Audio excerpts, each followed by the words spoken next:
제가 이 엘리야의 말씀을 이번에 선택하게 된 것은 여러 가지 이유가 있습니다만은 이 말씀을 받고 기도를 준비할 때에 하나님께 저에게 특별하게 마음을 주신 말씀이 이 열왕기상 17장, 18장, 19장이었기 때문에 그렇습니다.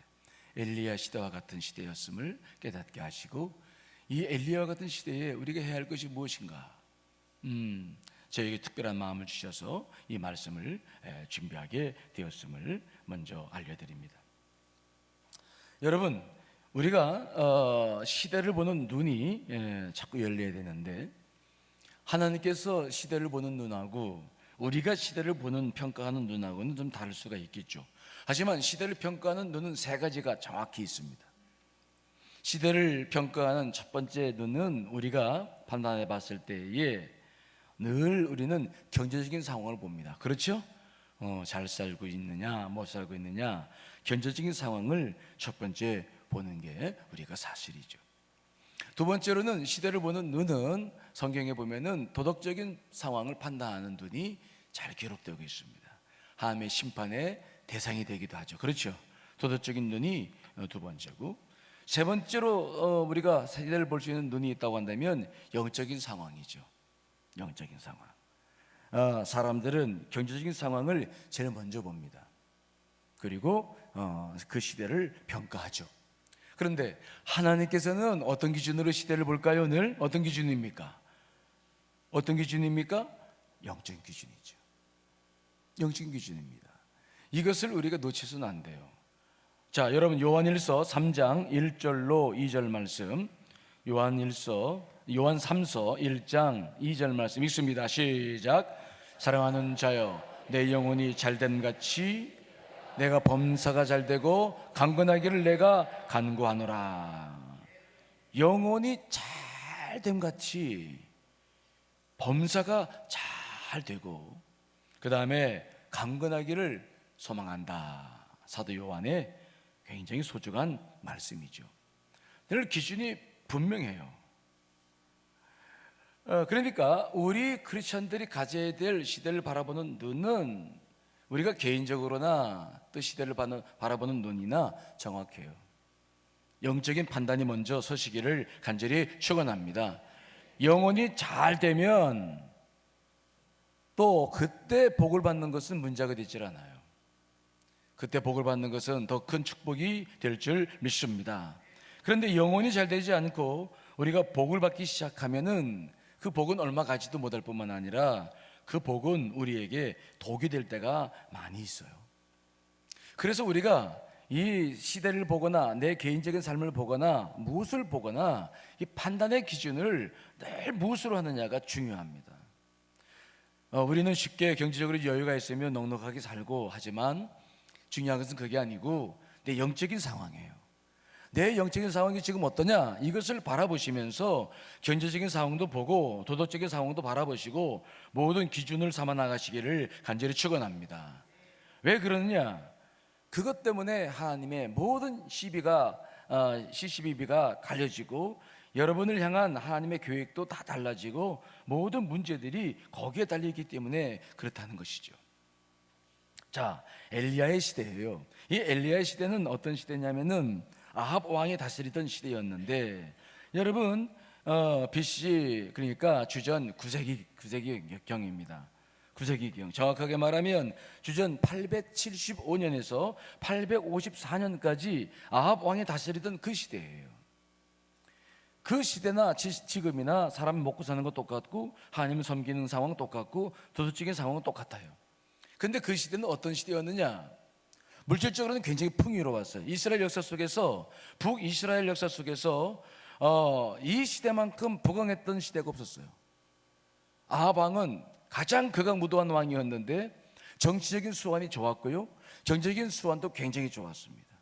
경제적으로는 가장 잘 사던 시대가 이 시대였어요. 특별히 이 시대에 경제적인 부를 바탕으로 페니키아, 즉 북이스라엘 위에 있는 북쪽에 있는 페니키아, 이 페니키아는 무역으로 굉장히 유명한 그러한 바다의 그런 그 무역을 했던 해양 민족이었는데 우리가 오디세이에도 나오다시피 이 사람들은 해상 무역으로 굉장히 많은 부를 누렸던 사람들이죠.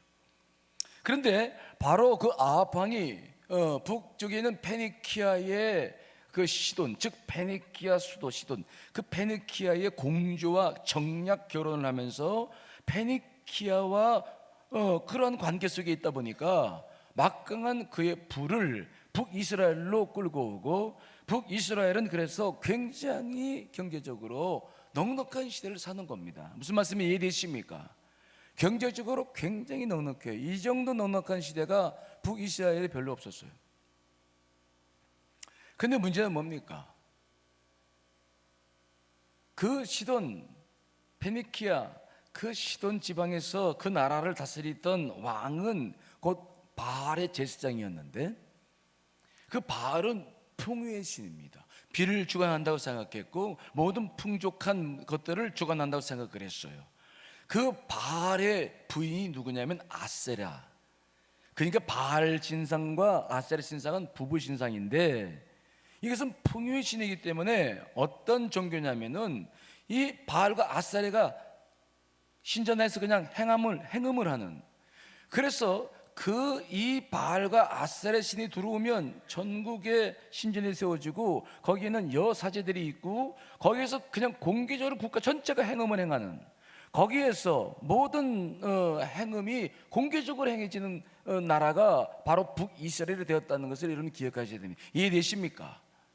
그만큼 도덕적으로는 아주 타락했던, 경제적으로는 잘 살고 있는데 도덕적으로는, 그래서 삽시간에 하나님을 저버리고 우상을 숭배하게 되는 겁니다. 하나님을 섬기는 나라가 어떻게 삽시간에 그렇게 우상을 숭배하는 나라가 될 수 있느냐? 행음.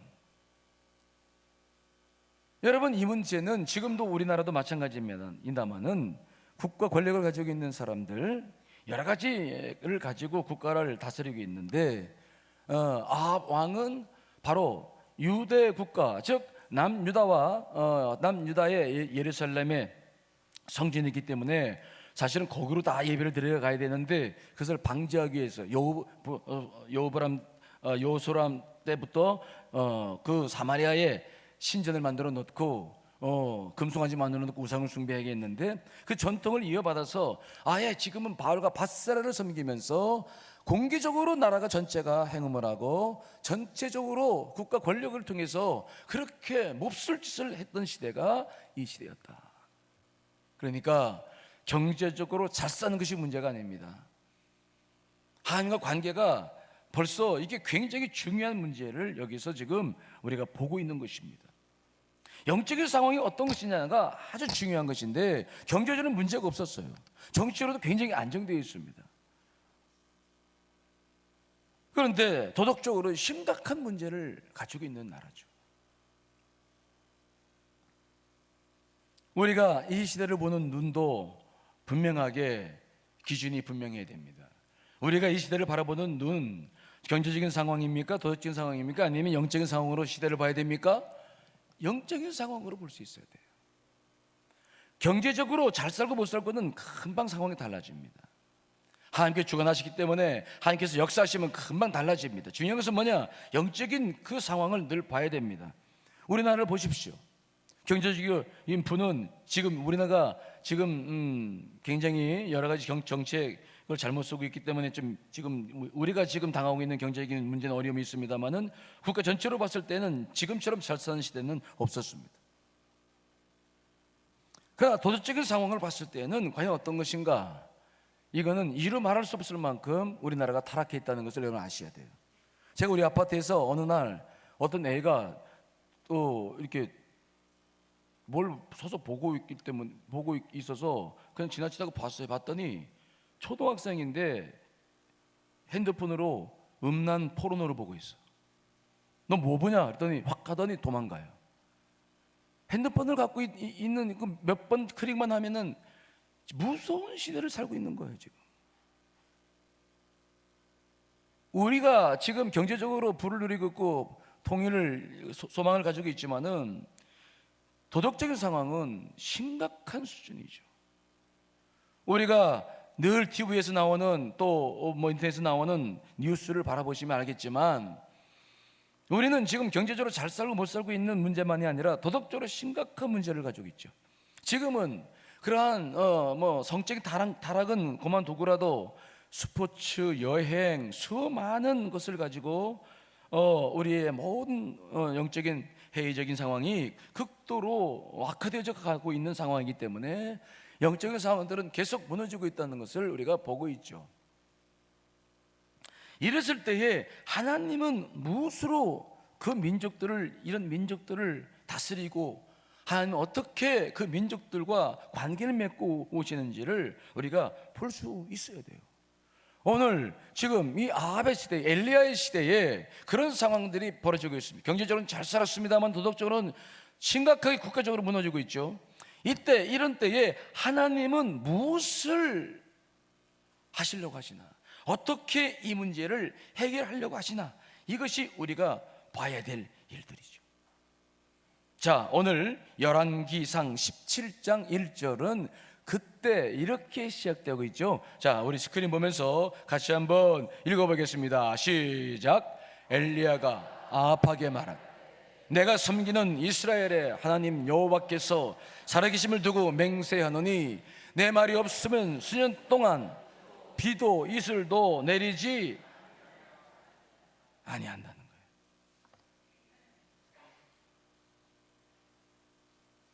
하나님께서 갑자기 엘리야를 부르셔서 아합 왕을 만나게 합니다. 아합 왕을 만났어. 엘리야가 무엇을 말합니까? 내 말이 없으면 수년 동안 비도 이슬도 있지 아니할 것이다. 사람들이 경제적인 풍요를 누릴 때에는 영적으로 대단히 해이해질 수 있는 상황이죠. 그들이 경제적인 부를 누리면서 그들이 바알과 아세를 섬겼는데 그들 생각에는 그 바알과 아세를 섬기기 때문에, 풍요의 신을 섬기기 때문에 그러한 풍요를 누린다고 생각할 수 있습니다. 그때 하나님께서는 엘리야를 통해서 뭘 말씀하십니까? 정말 누가 비를 내리는지, 누가 이슬을 내리는지, 누가 풍요를 주관하는지를 보게 하겠다고 말씀하시는 것입니다. 내 말이 없으면 비와 이슬이 내리지 않을 것이다. 하나님이 거짓된 신이면 그 선포는 거짓된 것이 될 것입니다. 비는 계속 올 것입니다. 그러나 만일 바알이 잘못된 신이라고 한다면 그 땅에, 그 풍요로운 땅에 상상도 하지 못할 가뭄이 들 줄은 생각지도 못한 그 땅에 가뭄이 들기 시작했을 겁니다.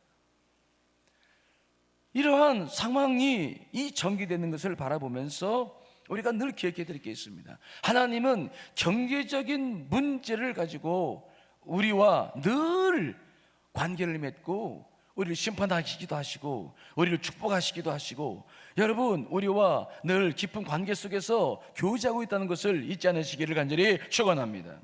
그래서 물질의 문제는 대단히 중요합니다. 우리가 물질 없이 못 살아요. 하나님 너무도 잘 아십니다. 그래서 우리와의 관계가 물질적인 상황 속에 우리가 심각하게 그런 문제들을 바라보지 않으면 안 됩니다. 물질을 주관하신 분이 어찌 그 물질을 마르게 한단 말입니까? 거기에 하나님의 뜻이 있는 것입니다. 그래서 이 물질적인 경제적인 상황은 작은 상황이 아닙니다. 그러므로 이 물질의 문제가 생겼을 때에 우리는 경제적인 상황을 해결하려고 노력할 것이 아니라 먼저 영적인 상황을 해결하려고 노력해야 될 줄 믿습니다. 그것이 우리가 해야 할 바른 자세예요. 근데 경제적인 문제가 생기면 경제적인 문제만 해결하려고 하다 보니까 더 큰 문제가 생기는 거죠. 자, 오늘 말씀을 잘 보세요. 하나님께서 그렇게 풍요롭게 사는 그 시대에 뭐라고 말씀하시냐면은 내 말이 없으면 비도 내리지 않고 이슬도 내리지 않겠다. 그 팔레스타인에 비도 얼마 오지 않는 그 나라에 이른 비와 늦은 비가 오지 않으면 농사 짓지 못합니다. 그리고 우기가 지나면 건기가 시작되는데 건기에는 이슬이 중요합니다. 이슬도 내리지 않으면 아무것도 살 수가 없습니다. 그러면 비와 이슬이 그치면 그 풍요로운 땅은 무엇이 되는 겁니까? 광야가 됩니다. 뭐가 된다고요? 광야가 됩니다. 광야는 농사도 지을 수도 없고 아무것도 할 수 없는 땅이 되는 것입니다. 광야가 된다는 것은 무엇을 말합니까? 이스라엘 백성들을 원래로 돌려보내겠다는 것입니다. 이스라엘 백성들이 출애굽했을 때 그들이 어디로 인도함을 받았습니까? 광야로 받았어요. 먹을 것이 없었습니다. 농사를 지을 수 없었습니다. 그들은 오직 하나님만 의지하고 살 수밖에 없었어요. 하나님께서 비와 이슬을 주지 않겠다는 말씀은 무엇입니까? 이스라엘 백성들 무엇으로 인도해 가시겠다는 겁니까? 다시 풍요로운 그 곡창지대에서 풍요로운 시장과 경제가 살아있는 그곳을 광야로 만들겠다는 거예요. 농사를 질 수도 없고 먹을 수도 없고 오직 하나님만 바라볼 수 있는 그 광야로 돌아가게 하시겠다는 것입니다. 여러분, 우리가 바라는 것은 뭐냐? 정말 먹을 것이 없는 광야에서만 하나님 바라는 것이 아니라 풍족하게 살면서도 광야 시대처럼 하나님께 기도하는 우리가 되어야 될 줄 믿습니다. 그분을 사모하는 삶을 사는 것이 하나님의 목표입니다. 그런데 풍요로워지면 사람들은 다 어려워져요. 그래서 하나님은 피를 그치고 이슬을 그치겠다, 광야로 만드시겠다. 광야로 만들면 우리는 꼼짝없이 무릎 꿇게 됩니다. 엘리야 시대에 했던 일이나 지금 우리의 상황 속에서 똑같아요.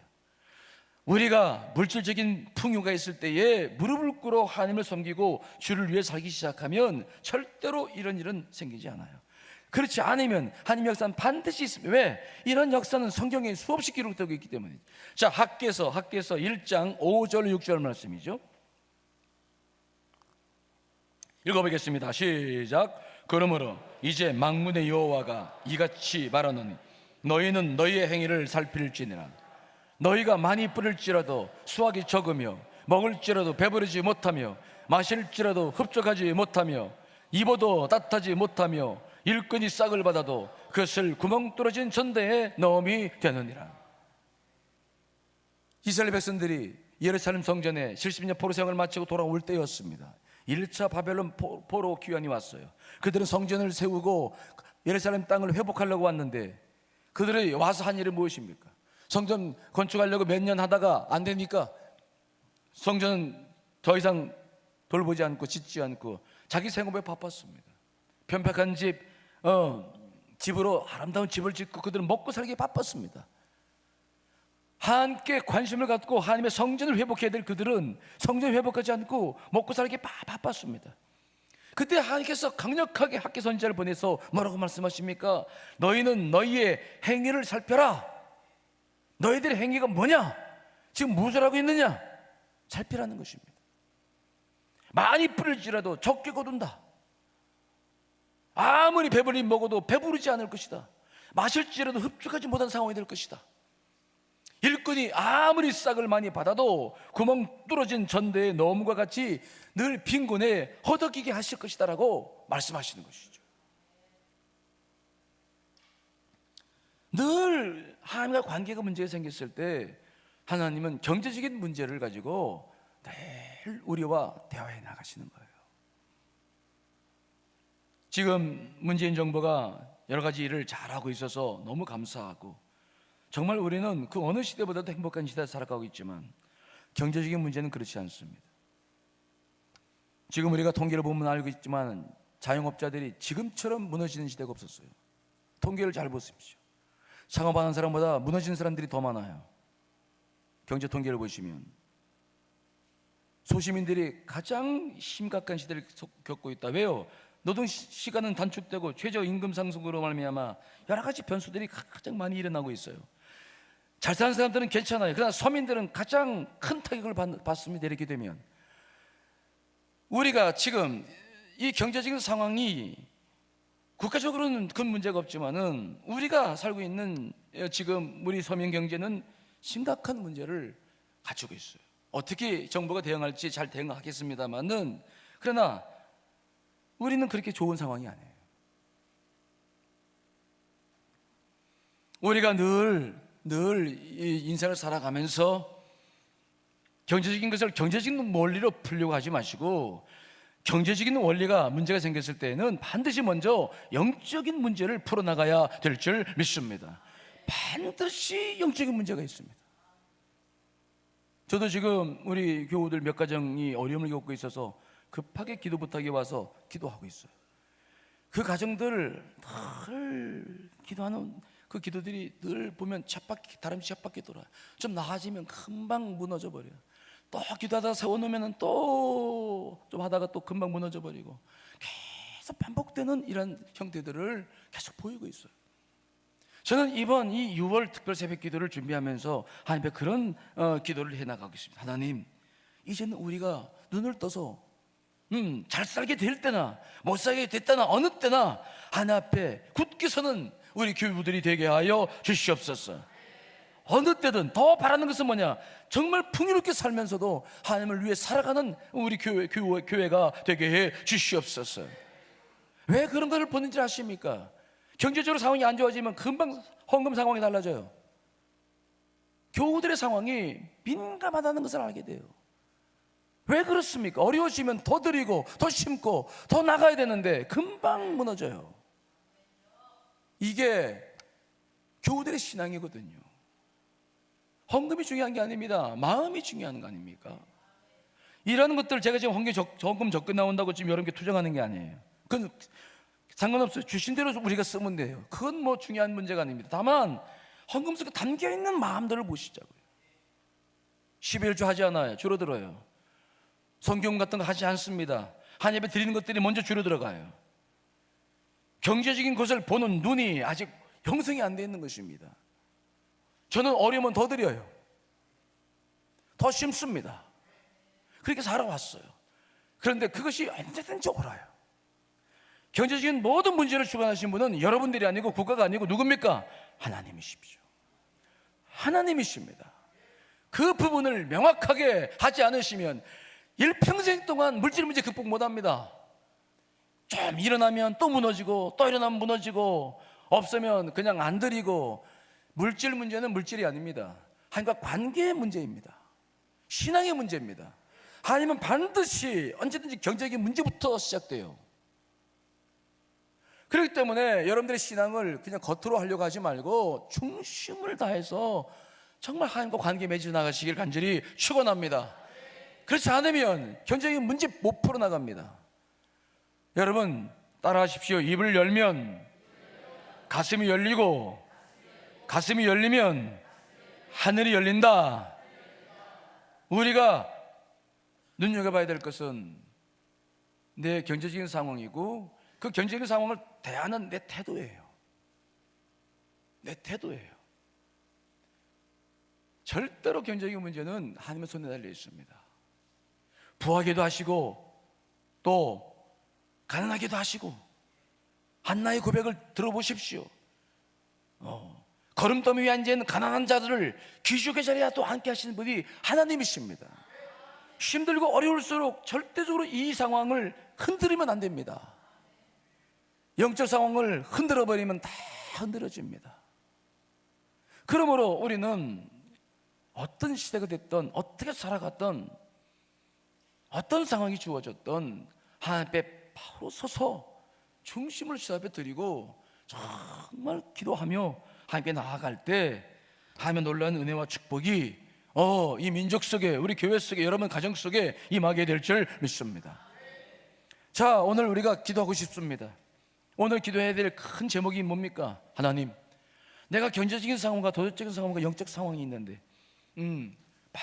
빨리 모든 문제들을 영적 상황으로 볼 수 있는 눈을 열어 주시옵소서. 기도하면 모든 문제가 풀어진다는 믿음을 주시옵소서. 확신을 주시옵소서. 경제적인 모든 문제를 노력만 가지고 풀려고 하지 말고 하늘의 문을 열 수 있게 해 주시옵소서. 여러분들 안에 그런 강력한 기도가 오늘 있으시기를 간절히 축원합니다. 자, 여러분 찬양 같이